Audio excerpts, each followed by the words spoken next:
మంచిర్యాల జిల్లా నుండి. అన్నమయ్య జిల్లా ములకల చెరువు నకిలీ మద్యం కేసులో కీలక పరిణామం చోటు చేసుకుంది. ఈ కేసులో ప్రధాన నిందితుడు జయచంద్రారెడ్డిని పోలీసులు అదుపులోకి తీసుకున్నారు. నకిలీ మద్యం కేసులో A17 గా ఉన్న జయచంద్రారెడ్డిని బెంగళూరులో అరెస్ట్ చేశారు. బెంగళూరు నుండి రోడ్డు మార్గంలో తంబలపల్లి కోర్టుకు జయచంద్రారెడ్డిని తరలించారు. కాగా నిన్న ఈ కేసులో ప్రధాన నిందితుడైన జయచంద్రారెడ్డికి చెందిన అకౌంటెంట్ అన్సుబ్రాజ్ ని ఎక్సైజ్ పోలీసులు బెంగళూరులో అరెస్టు చేశారు.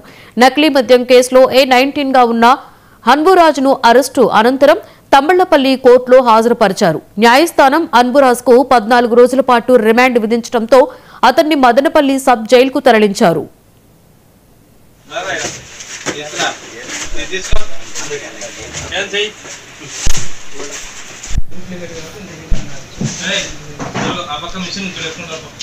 మిషన్